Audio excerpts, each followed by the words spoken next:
नमस्कार, बहुत स्वागत है आप सभी का। मैं हूं आपके साथ लोकेंद्र त्यागी। अमरवाड़ा विधानसभा के उपचुनाव में बीजेपी ने जीत हासिल कर ली है। यहां बीजेपी के कमलेश शाह ने 3027 वोटों से जीत अपने नाम की, जबकि कांग्रेस को लोकसभा चुनाव के बाद एक बार फिर से छिंदवाड़ा में हार का मुंह देखना पड़ा, क्योंकि विधानसभा चुनाव में जिस कांग्रेस को छिंदवाड़ा के अमरवाड़ा सीट पर जीत मिली थी, अब उसी कांग्रेस को उसके ही पूर्व विधायक यानी कमलेश शाह ने उपचुनाव में शिकस्त दे दी।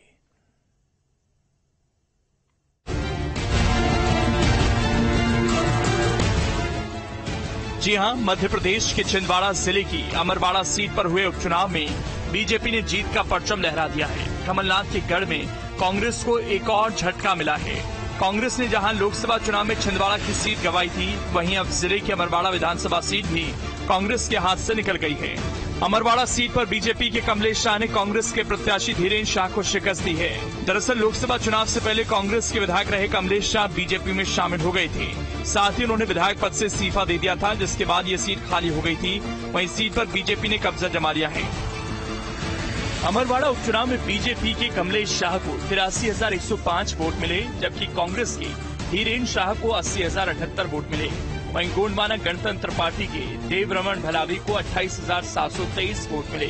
साफ है, अमरवाड़ा के अखाड़े में इस बार बीजेपी ने जीत का झंडा गाड़ दिया है, जबकि मध्य प्रदेश के पूर्व मुख्यमंत्री कमलनाथ, जो अमरवाड़ा में जीत हासिल कर अपनी खोई हुई राजनीतिक जमीन हासिल करना चाहते थे, अब उनके सपने को भी बड़ा झटका लग गया है। अमरवाड़ा उपचुनाव के त्रिकोणीय मुकाबले में बीजेपी प्रत्याशी कमलेश शाह ने 3027 वोट से जीत दर्ज की। त्रिकोणीय मुकाबले में शुरू के 3 राउंड में बढ़त बनाने के बाद कमलेश शाह लगातार दूसरे नंबर पर ही चल रहे थे, लेकिन अचानक से समीकरण बदले और बीजेपी के कमलेश शाह 18वें राउंड में 800 वोटों से आगे निकल गए।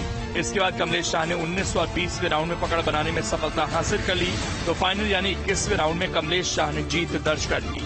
अमरवाड़ा विधानसभा में उपचुनाव में जीत हासिल करने के बाद एक तरफ जहां बीजेपी के हौसले 7वें आसमान पर हैं, तो वहीं अंतिम राउंड की काउंटिंग के बाद मिली हार से कांग्रेस बौखलाई हुई है और उसने रिकाउंटिंग की मांग की है। मुझे इस बात की प्रसन्नता है कि उपचुनाव में छिंदवाड़ा भी हम पिछली बार लोकसभा जीते थे और छिंदवाड़ा के अंदर अमरवाड़ा विधानसभा भी हम उपचुनाव में जीते हैं। ये विश्वास भाजपा का जनता के बीच का रिश्ता बताता है, और खास करके जनता जो सरकार पे भरोसा कर रही है, संगठन के साथ भाजपा की आइडियोलॉजी पर भरोसा कर रही है, ये निश्चित रूप से हम यशस्वी प्रधानमंत्री के नेतृत्व में और मजबूत करने की दिशा में आगे बढ़ेंगे। मैं अपनी ओर से अमरवाड़ा की इस जीत पर मध्य प्रदेश की जनता को बधाई देना चाहता हूं, अमरवाड़ा की जनता को बधाई देना चाहूंगा। अमरवाड़ा सीट मध्य प्रदेश में कांग्रेस के वैभव की शुरुआत है, और मैं मानता हूं कि अमरवाड़ा का जो रिजल्ट है 7 राउंड तक कांग्रेस 5000 वोट से आगे है। और इस नाते इस भाव से कि लोगों ने जो लोकसभा में भारतीय जनता पार्टी को, विधानसभा में भारतीय जनता पार्टी को सहयोग किया, और जो बातें भारतीय जनता पार्टी ने देश और प्रदेश के लोगों से की थी उसके विपरीत है। अमरवाड़ा में वो बदलाव देखने को मिल रहा है। अब ये तो जनता जनार्दन है, उन्होंने वोट किया है। साफ है, अमरवाड़ा की जनता ने इस बार डबल इंजन की सरकार पर भरोसा जताया। वहीं हार ने एक बार फिर से कांग्रेस के हौसलों को पस्त कर दिया है। कांग्रेस के लिए अमरवाड़ा की हार इसलिए चुभने वाली है क्योंकि 1951 से 2023 तक 14 चुनावों में बीजेपी यहां सिर्फ 2 बार जीती, जबकि कांग्रेस ने अमरवाड़ा में 10 बार विजयी पताका फहराया। ऐसे में इस बार हुए उपचुनाव में कांग्रेस प्रत्याशी धीरेन्द्र शाह की हार ने कांग्रेस आलाकमान पर फिर से सवाल खड़े कर दिए हैं। Team news state.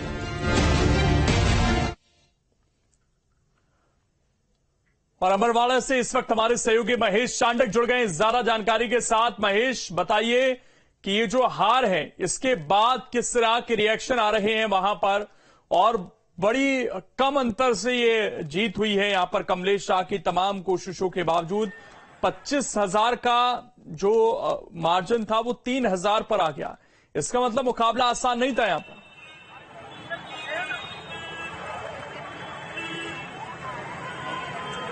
बिल्कुल ये बात सही है कि ये मुकाबला बिल्कुल आसान नहीं था, और इस मुकाबले में एक तरफ कांटे की टक्कर लगातार शुरू से ही मतगणना के दौरान बनती रही।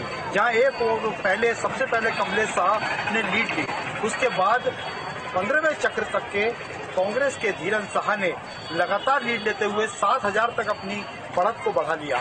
उसके बाद निरंतर 16वें राउंड के बाद से जो बीजेपी के प्रत्याशी कमलेश शाह थे, उन्होंने उस लीड को कम करते हुए और 3027 वोटों से अपनी जीत को दर्ज की। परंतु सबसे मुख्य बात यह है कि छिंदवाड़ा में बीजेपी के कार्यकर्ताओं में तो लोकसभा चुनाव जीतने के बाद बहुत ज्यादा उत्साह है, पर कांग्रेस के संगठन में निश्चित रूप से जो कमी थी लोकसभा चुनाव के बाद से, वो कमी पूरी नहीं हो पाई। और लगातार कांग्रेस ने जिस तरह से प्रचार किया, एक सिर्फ मात्र जीतू पटवारी और उमंग सिंगार को हम देख रहे हैं तो उन्होंने लगातार उस सीट पर अपनी पूरी ताकत झोंकी थी। वहीं कमलनाथ और नकुलनाथ ने इस सीट पर कोई ज्यादा ध्यान नहीं दिया।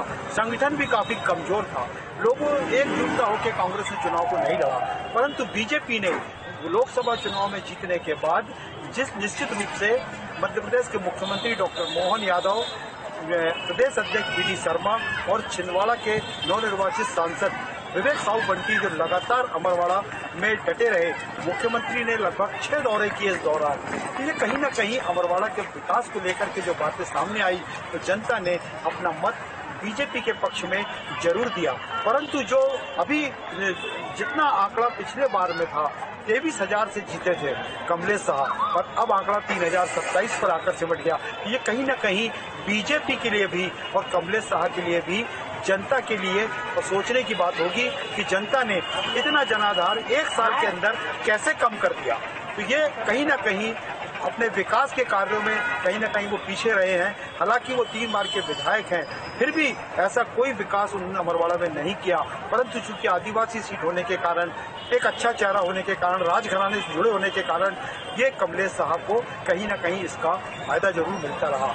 और अब फिर से अब भाजपा की सरकार में कमलेश साहब विधायक बन गए हैं, तो निश्चित रूप से कहीं न कहीं कमलेश साहब के लिए भी एक चुनौती होगी कि वो विधानसभा में जाकर के अमरवाड़ा के विकास के लिए कितनी बातें रखते हैं और कितना विकास करते हैं। जो मूलभूत सुविधाएं हैं, शिक्षा की सुविधाएं हैं, स्वास्थ्य की सुविधाएं हैं, ये स्कूल की कमी है और बेरोजगारी की जो कमी वहां पर है, उस पर कितना वो ध्यान देते हैं, कितने लोगों को इंडस्ट्री की ओर वहां जोड़ते हैं ताकि वहां के लोगों को रोजगार मिल सके। परंतु फिर भी अब कांग्रेस के लिए भी ये कहीं न कहीं सोच की बात है कि लोकसभा हारने के बाद ये विधानसभा का उपचुनाव जो हारे हैं, वो कहीं न कहीं अब कांग्रेस के लिए भी एक सबक है। और सबक के बाद में अब कांग्रेस संगठन इसको कितना मजबूती से लेता है, चूंकि कमलनाथ छिंदवाड़ा के नाम से जाने जाते हैं और छिंदवाड़ा में कांग्रेस कमलनाथ के नाम से जानी जाती है। इस बात को लेकर के कांग्रेस के कमलनाथ कितना अब इस बात पर विचार करेंगे, मंथन करेंगे कि ये हार लगातार दूसरी क्यों हुई, इसके पीछे वजह जानने की कोशिश होगी। परंतु नकुलनाथ जो पिछले 5 सालों से सांसद थे, उन्होंने भी इस चुनाव में कोई विशेष प्रयास नहीं किए। उसकी बहुत सारे सवाल हैं यहाँ पर महेश, उन पर हम एक-एक कर चर्चा भी करेंगे। लेकिन छिंदवाड़ा के अमरवाड़ा विधानसभा उपचुनाव जीतने के बाद बीजेपी में जश्न का माहौल है। भोपाल बीजेपी दफ्तर में जमकर जश्न मनाया गया, आतिशबाजी की गई। बीजेपी दफ्तर में सरकार के कई मंत्री और पार्टी नेता मौजूद रहे। हमारे सहयोगी गौरव गुप्ता ने मौके का जायजा लिया। क्योंकि जीत अमरवाड़ा की है तो इसकी खुशी का माहौल बीजेपी कार्यालय में देख सकते हैं। 2 नगाड़ों के साथ यहाँ पर जश्न मनाया जा रहा है और कुछ देर पहले मंच पर जो तमाम बीजेपी के नेता हैं वो एक दूसरे को मिठाई खिला रहे थे, क्योंकि छिंदवाड़ा के एक विधानसभा सीट को जीत पाने में यहाँ पर बीजेपी कामयाब हुई है। और इसी के चलते जो आतिशबाजी है उसका कार्यक्रम भी यहाँ पे साफ तौर पर देखने को मिल रहा है, क्योंकि एक बड़ी जीत के तौर पर इसे देखा जा रहा है। क्योंकि छिंदवाड़ा को लेकर हमेशा से ये कहा जाता था कि ये काफी टफ सी बीजेपी ने रही है, लेकिन अब अमरवाड़ा का उपचुनाव हुए विधानसभा के, तो उसमें बीजेपी ने जीत दर्ज की है। संदेश शाह यादव जीते हैं और ऐसे में अब एक सीट जो है वो बीजेपी के खाते में छिंदवाड़ा से आ गई है। आगे के चुनाव को लेकर भी जो तमाम नेता है वो यहाँ पर काफी आश्वस्त नजर आ रहे हैं और देख सकते हैं कि इस जीत का जो उत्साह है बीजेपी के तमाम नेताओं के चेहरे पर किस तरीके से आप लोग देख सकते हैं। 2 नगाड़ों की एक तरफ धुन है तो वही मिठाई और साथ ही साथ खुशी की लहर यहाँ पर देखने को मिल रही है। साफ तौर पर बीजेपी का कहना है कि आने वाले जो चुनाव है मध्य प्रदेश में उसमें भी वो जीत दर्ज करेंगे। वीडियो जर्नलिस्ट सभा के साथ गौरव गुप्ता, न्यूज स्टेट, मध्य प्रदेश, छत्तीसगढ़। हमारे सहयोगी गौरव गुप्ता ने बीजेपी दफ्तर में मध्य प्रदेश के दोनों डिप्टी सीएम राजेंद्र शुक्ला और जगदीश देवड़ा से अमरवाड़ा में जीत को लेकर खास बातचीत भी की। बातचीत करेंगे संदीप जी, क्या हाल है? लोकसभा चुनाव के बाद विधानसभा छिंदवाड़ा अब भारतीय जनता पार्टी का गढ़ बन चुका है। कांग्रेस का गढ़ किसी जमाने में था, लेकिन उनके कुशासन के कारण अब वो गढ़ जो है उठ गया है। जगदीश देवड़ा भी मौजूद है, बातचीत करेंगे सर। विधानसभा जीत ली है, कहा गया है, बहुत खुशी है, अपार उत्साह और अटूट विश्वास भारतीय जनता पार्टी के प्रति, इसलिए ये खुशी का माहौल है। कार्यकर्ताओं में बहुत उत्साह है। अगले विधानसभा चुनाव की तैयारी से सबसे जुड़ जाएंगे क्योंकि बाकी सीटें भी हैं। जितने उपचुनाव होना है उसमें भारतीय जनता पार्टी चुनाव जीतेगी और कांग्रेस पूरी तरह मध्य प्रदेश में साफ होगी। कांग्रेस पूरी तरह से साफ होगी। साफ तौर पर यहाँ पे बीजेपी का कहना है, चाहे उप मुख्यमंत्री राजन शुक्ला हो या उप मुख्यमंत्री जगदीश देवड़ा, साफ तौर पर कहा है कि आने वाले जो उपचुनाव होंगे मध्य प्रदेश में वो भी वो जीतेंगे। और छिंदवाड़ा क्योंकि सबसे बड़ा टारगेट बीजेपी का रहा है, पहले लोकसभा और अब एक विधानसभा सीट जीत पाने में बीजेपी कामयाब हुई और आगे की तैयारी को लेकर भी यहाँ पे काफी ज्यादा आश्वस्त बीजेपी नजर आ रही है। वीडियो जर्नलिस्ट के साथ गौरव गुप्ता, न्यूज एटीन मध्य प्रदेश, छत्तीसगढ़। अमरवाड़ा उपचुनाव में बीजेपी के कमलेश शाह ने जीत दर्ज कर कांग्रेस उम्मीदवार धीरेन्द्र शाह को मात दी। अमरवाड़ा उपचुनाव के नतीजों पर न्यूज स्टेट ने कांग्रेस उम्मीदवार धीरेन्द्र शाह से बातचीत की। देखिए हार को लेकर उन्होंने क्या कुछ कहा। कांग्रेस के उम्मीदवार धीरेन्द्र शाह उनका कहना है, हम उनसे बात करते हैं कि क्या वजह रही। सबसे पहले तो उनकी हार की और दूसरा हमें जानना चाहते हैं कि क्या आपने जो तुरंत मतदान के लिए आवेदन लगाया उस पर क्या स्थिति आपके द्वारा? शासन प्रशासन ने हमारी जो आवेदन का जो डाला है हमने के लिए, वो शासन प्रशासन में ध्यान नहीं दे रहा। मतलब हमारा आवेदन जो रद्द कर रही है और छोड़ दे रहा उनके बाद से कि हमें शंका आएगी मतदान नाम है। उसके बाद से हमारा जो मतदान डिस्टर्ब हुआ है उसमें हम लोगों को शंका आने की वजह से हमने आवेदन दिया सरकार, तो उसको भी निरस्त कर दिया। और सेकेंड बार जब हमने ये मांग किया कि समय पे देने के और हमारे सहयोगी गौरव गुप्ता भी इस वक्त जुड़ गए हैं ज्यादा जानकारी के साथ। गौरव, अभी क्या माहौल है भोपाल के अंदर? देखिए बिल्कुल, क्योंकि जब अमरवाड़ा का नतीजा आया तो कहीं ना कहीं एक जो जोश था, एक उत्साह था, वो बीजेपी कार्यालय में जब हम मौजूद थे तो वहां पे हर एक कार्यकर्ता के चेहरे पर वो दिख रहा था। क्योंकि देखिए छिंदवाड़ा एक ऐसी सीट रही है जो हमेशा से बीजेपी के लिए चुनौती बनकर उभरी है। चाहे वो किसी भी साल का चुनाव हम क्यों ना उठाकर देख ले, इस बार के लोकसभा चुनाव में जब वहां से लोकसभा सीट जीत पाने में बीजेपी कामयाब हुई थी तो सबसे बड़ी जीत इसको माना जा रहा था मध्य प्रदेश में। इसके बाद अब एक विधानसभा सीट भी बीजेपी के खाते में आ गई है तो कहीं ना कहीं बीजेपी काफी ज्यादा उत्साहित है, क्योंकि अब पूरी तरह से छिंदवाड़ा का जो किला है वो पूरी तरह ढह चुका है। क्योंकि कमलनाथ का एक तरीके से गढ़ इसको कहा जाता था और इस हार से ये बात तो तय हो गई है कि कमलनाथ और नकुलनाथ का जो एक फैक्टर छिंदवाड़ा और मध्य प्रदेश में रहता था वो एक हद तक खत्म होता सा नजर आ रहा है। अगर हम बात करें छिंदवाड़ा की तो छिंदवाड़ा के जहां पर ये इलेक्शन को लेकर शुरुआत से ही ये कहा जा रहा था कि यहाँ पे चुनाव बीजेपी के लिए अभी भी मुश्किल हो सकता है, क्योंकि यहाँ पर धीरेन्द्र शाह को जब कांग्रेस ने खड़ा किया था तो उस दौरान ये कहा जा रहा था कि ये टफ चुनाव होगा बीजेपी के लिए। और जब आज रुझान सामने आ रहे थे तो लगातार ये देख रहे थे कि किस तरीके से उतार चढ़ाव देखने को मिल रहा था। क्योंकि देखिए छिंदवाड़ा में जो आंचल कुमार है वहां पर जो एक संत है उनके बेटे हैं धीरेन्द्र शाह, और जब कांग्रेस ने अपना कैंडिडेट बनाया तो एक मजबूत कैंडिडेट के तौर पर इन्हें माना गया। यही वजह रही कि कमलेश शाह के लिए लगातार मुख्यमंत्री 4 बार छिंदवाड़ा पहुंचे और वहां पर उन्होंने लगातार प्रचार किया। इसके अलावा तमाम जो दिग्गज नेता थे उनका भी प्रचार प्रसार हमने यहाँ पर देखा। तो कहीं ना कहीं अमरवाड़ा का ये जो चुनाव रहा है एक बहुत बड़ी जीत के तौर पर बीजेपी के लिए इस वक्त देखने को मिल रहा है। और इसी वजह से और है देश भर में जिस तरह के उपचुनाव के रिजल्ट देखने को मिले हैं उसमें मध्य प्रदेश एक बार फिर से वो राज्य है जो थोड़ी बहुत होप दे रहा है, क्योंकि उत्तराखंड में, पश्चिम बंगाल में बहुत संतोषजनक रिजल्ट नहीं है बीजेपी के लिए। देखिए पश्चिम बंगाल की बात करें 3 सीटों पे उपचुनाव, तीनों की तीनों सीटें टीएमसी के पास गई। इसके अलावा उत्तराखंड की बात करें और अन्य जो राज्य हैं वहां पे बात करें तो बहुत कम ऐसी सीटें हैं जहां पर बीजेपी बढ़त बना पाई या जीत पाई। और खासकर उसमें अगर मध्य प्रदेश की बात करें तो मध्य प्रदेश से बीजेपी को फायदा ही हुआ है। चाहे हम लोकसभा चुनाव की बात करें तो 29 की 29 लोकसभा सीटें जीती, जबकि हम देख सकते हैं कि लोकसभा चुनाव के जब नतीजे आए थे तो हिंदी बेल्ट के जो प्रदेश थे वहां पे बीजेपी को काफी कुछ नुकसान झेलना पड़ा था, लेकिन मध्य प्रदेश में सभी सीटें जीत पाए।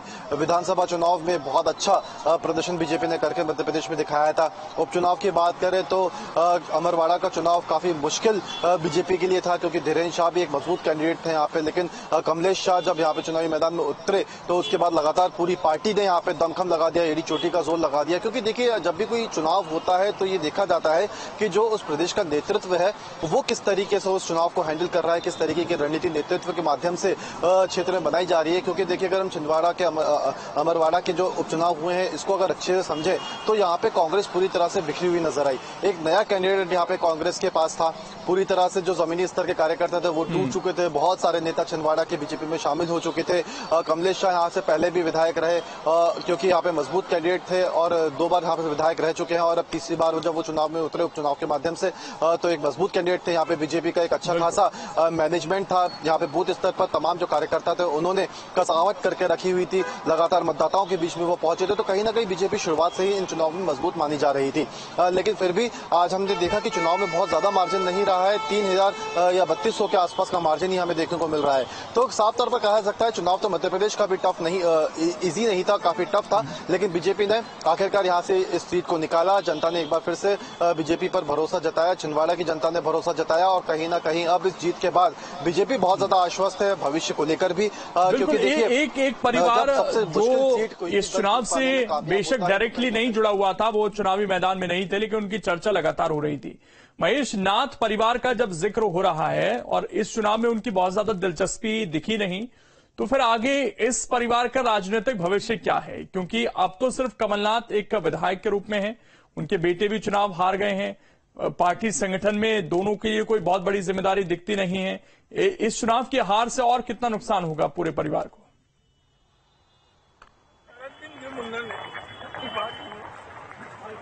देखिए, अगर हम भविष्य की बात करें कमलनाथ के, गौरव महेश से सवाल बड़ी मतों से हारे हैं। उसके बाद संगठन में कहीं ना कहीं संगठन में जो है कमलनाथ को लेकर के भी अब चर्चाएं होने लगी हैं। कहीं अब तो सिर्फ वो विधायक के रूप में है, हालांकि पहले काफी ज्यादा उनका यहाँ पकड़ थी, पर अब उस पकड़ को ढीली हो चुकी है, क्योंकि उनके बहुत सारे सहयोगी और कार्यकर्ता जो बहुत मजबूत कार्यकर्ता माने जाते थे कांग्रेस के, वो सब बीजेपी में चले गए हैं। तो ये कहीं ना कहीं उनके ग्राफ को निरंतर गिरावट के रूप में यहाँ देखा जा रहा है। और साथ में जहाँ तक नाथ परिवार की बात है तो इसमें सिर्फ कमलनाथ और नकुलनाथ अभी एक्टिव थे। कमलनाथ शुरू से ही 44 सालों से एक्टिव थे, परंतु 44 साल की जो उनकी राजनीति थी उस पर कहीं ना कहीं बीजेपी ने सेंध मारने की कोशिश करी है। और अब बीजेपी ने अपने आप को इतना स्ट्रांग कर लिया है छिंदवाड़ा में कि कमलनाथ के वजूद पे बहुत ज्यादा फर्क आ रहा है। नाथ परिवार पर अब कहीं ना कहीं संकट जो है पैदा हुआ है कि अब उनको आगे की रणनीति क्या करनी होगी। क्योंकि आज भी कमलनाथ ये कहते हैं कि छिंदवाड़ा मेरा परिवार है, छिंदवाड़ा मेरा घर है। तो इस बात को लेकर के वो कितना ज्यादा अब आगे छिंदवाड़ा को समय देते हैं, छिंदवाड़ा के लोगों को वो समय देते हैं, छिंदवाड़ा के लोगों और छिंदवाड़ा के विकास के लिए वो कितना काम करते हैं, ये अब आने वाला समय बताएगा। परंतु फिर भी लोकसभा चुनाव के बाद से निरंतर कमलनाथ के ग्राफ में गिरावट आई है। और साथ में जो नकुलनाथ 5 साल तक सांसद रहे, उन्होंने भी इस चुनाव में कोई भी ऐसा काम नहीं किया कि जिसको लेकर के लोग उन पर विश्वास करते।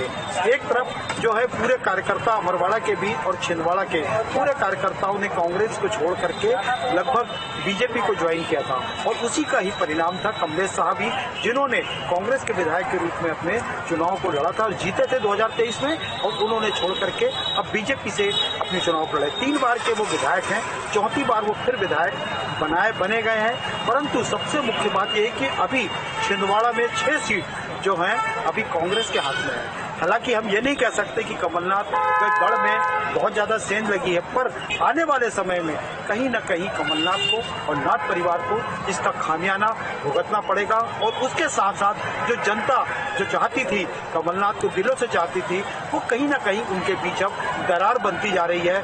और साथ में जो कार्यकर्ता हैं वो धीरे धीरे करके बीजेपी में जाते जा रहे हैं। तो ये कहीं न कहीं कांग्रेस और उसके संगठन के लिए एक चुनौती होगी आगे आने वाले समय के लिए। बिल्कुल, गौरव भी हमारे साथ जुड़े हुए हैं। गौरव, लेकिन जिस तरीके से मार्जिन घटा जीत का कमलेश शाह के, और ये कहा जा रहा था कि हो सकता है कि उन्हें मंत्रिमंडल में भी आगे जगह मिले, रामनिवास रावत को मिली है, तो इस जीत से उनकी पोजीशनिंग पर कोई इंपैक्ट पड़ सकता है क्या? क्योंकि बहुत कम मार्जिन से जीत हुई है। देखिए, आप केवल ये उपचुनाव नहीं बल्कि हम अगर लोकसभा चुनाव भी देखें तो उस दौरान भी कमलेश शाह की एक बहुत बड़ी भूमिका रही थी। छिंदवाड़ा लोकसभा सीट को जिताने में कमलेश शाह ने काफी कुछ योगदान बीजेपी के लिए किया है। यहाँ पे तमाम जो कार्यकर्ता रहे हैं उनसे वो लगातार जुड़े हैं, क्योंकि देखिए कमलेश शाह जब यहाँ पे पहले कांग्रेस से विधायक थे तो उस समय कमलनाथ के भी काफी खास माने जाते थे। यहाँ पे किस तरीके की ग्राउंड की क्या स्थिति है, कार्यकर्ताओं में उनकी पकड़ काफी मजबूत शुरुआत से ही मानी जाती रही है। एक आदिवासी नेता के तौर पर भी वो जाने जाते रहे हैं, तो कहीं ना कहीं आदिवासी जो वोटर्स है वो भी उनकी बात को सुनते हैं वहाँ। और जब लोकसभा चुनाव यहाँ पे हुआ था, संपन्न हुआ था, उस दौरान भी उनकी एक ऐसी भूमिका थी कि यहाँ पे बीजेपी जीत पाने में कामयाब हुई और उसके बाद से ही तय हो गया था कि उनका मंत्रिमंडल में शामिल किया जाना लगभग तय है। क्योंकि जब हमने देखा कि मंत्रिमंडल का हाल ही में जब विस्तार हुआ था उस दौरान ये भी कहा जा रहा था कि कमलेश शाह को उस दौरान मंत्रिमंडल में शामिल किया जा सकता है।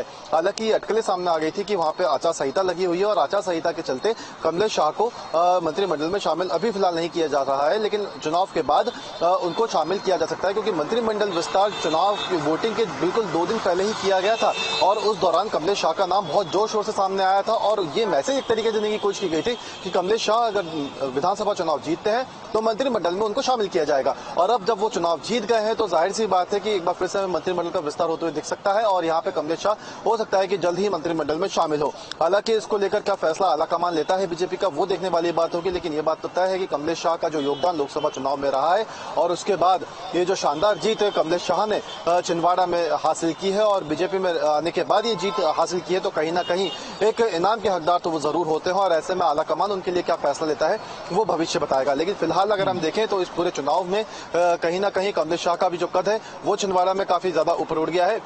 क्योंकि देखिए अगर हम छिंदवाड़ा की अगर बात करें तो छिंदवाड़ा में अब तक जो भी काम हुआ है, छिंदवाड़ा का अब तक जो भी विकास हुआ है वो कमलनाथ के नाम से जाना जाता था। कहा जाता था कि छिंदवाड़ा में विकास जो है वो कमलनाथ मॉडल है और अब इस जीत के बाद कमलेश शाह की कहीं ना कहीं कमलनाथ का जो फैक्टर हुआ करता था, नकुलनाथ का जो फैक्टर हुआ करता था वो लगभग यहाँ से समाप्त होता हुआ हमें नजर आ रहा है। अब कहीं ना कहीं आने वाले भविष्य में इस जीत के बाद बीजेपी और आगे बढ़ने की उम्मीद जरूर जताएगी, क्योंकि अभी छिंदवाड़ा में 6 सीटें और हैं जो अभी कांग्रेस के कब्जे में है। अगले विधानसभा चुनाव 5 साल बाद होंगे और उसको लेकर साफ तौर पर बीजेपी यहाँ पे तैयारी रखेगी। मैं एक चीज जानना चाहता हूँ महेश, वो बीजेपी आज तमाम रिएक्शन सामने आए, मुख्यमंत्री का भी आया,